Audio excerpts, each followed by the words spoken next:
ام المؤمنین حضرت عائشہ رضی اللہ تعالیٰ عنہ فرماتی ہیں رسول اللہ صلی اللہ علیہ وآلہ وسلم پر سب سے پہلے جس وحی سے ابتدا کی گئی وہ اچھے خواب ہوتے تھے۔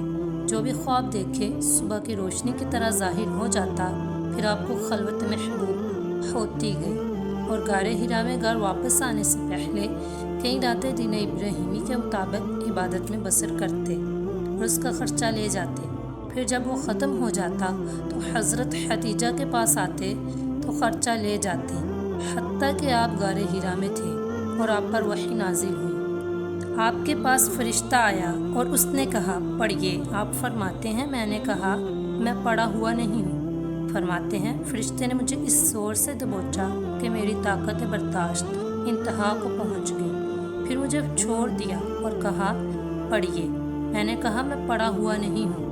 پھر فرشتے نے دوبارہ اس زور سے دبایا کہ میری قوت برداشت جواب دینے لگی، پھر مجھے چھوڑا اور کہا پڑھیے۔ میں نے کہا میں پڑھا ہوا نہیں ہوں۔ پھر اس نے تیسری دفعہ مجھے پکڑا اور دبوچا، پھر مجھے چھوڑ دیا اور کہا پڑھ اپنے رب کے نام سے جس نے انسان کو جمے ہوئے خون سے پیدا کیا، پڑھیے اور تمہارا رب نہایت عزت والا ہے۔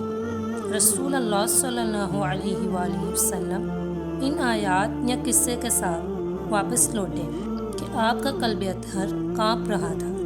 آپ حضرت خدیجہ بنت خویلد کے پاس آئے اور 2 دفعہ فرمایا مجھے کمبل اڑا دو۔ انہوں نے کمبل اڑا دیا حتیٰ کہ آپ سے وہ خوف جاتا رہا اور حضرت خدیجہ کو تمام واقعہ بیان کر دیا اور فرمایا میں اپنی جان پر خوف محسوس کرتا ہوں۔ خدیجہ نے کہا ہرگز نہیں، باخدا اللہ تعالیٰ آپ کو کبھی رسوا نہیں کرے گا، کیونکہ آپ تو صلہ رحمی کرتے ہیں، ضعیفوں کا بوجھ اٹھاتے ہیں، محتاجوں کے لیے کماتے ہیں، مہمان نوازی کرتے ہیں اور رائے حق میں مصائب و علام آنے پر آپ مدد فرماتے ہیں۔ اور حضرت خدیجہ آپ کو لے کر ورقہ بن نوفل بن اسد بن عبد العزیٰ کے پاس گئی، جو حضرت خدیجہ کے چچا زاد بھائی تھے اور ایام جاہلیت میں وہ نصرانی ہو گئے تھے اور عبرانی کتاب میں لکھا کرتے تھے، چنانچہ عبرانی میں انجیل سے جتنا اللہ تعالیٰ کو منظور ہوتا لکھتے، اور ورقہ بن نوفل معمر اور نابینا ہو گئے تھے۔ حضرت خدیجہ نے کہا اے میرے چچا زاد، اپنے بھتیجے یعنی محمد صلی اللہ علیہ وآلہ وسلم کی بات سنو۔ ورقہ بن نوفل نے آپ سے کہا اے میرے بھتیجے تم کیا دیکھتے ہو؟ رسول اللہ صلی اللہ علیہ وآلہ وسلم نے جو کچھ دیکھا تھا سب بیان کر دیا۔ ورقہ نے آپ سے کہا یہی وہ ناموس وحی ہے جسے اللہ تعالیٰ نے حضرت موسیٰ علیہ السلام پر نازل کیا۔ کاش کہ میں ایام دعوت میں جوان ہوتا، کاش میں زندہ رہتا جب آپ کو آپ کی قوم مکہ بدر کر دے گی۔ رسول اللہ صلی اللہ علیہ وآلہ وسلم نے فرمایا وہ مجھے نکال دیں گے؟ ورقہ نے کہا ہاں، جو حکم یا پیغام آپ لے کر آئے ہو، جو بھی کوئی یہ پیغام لے کر آیا اس سے دشمنی کی گئی۔ اگر میں تمہارے نکالے جانے کے دن کو پاؤں تو تمہاری پوری قوت سے مدد کروں گا۔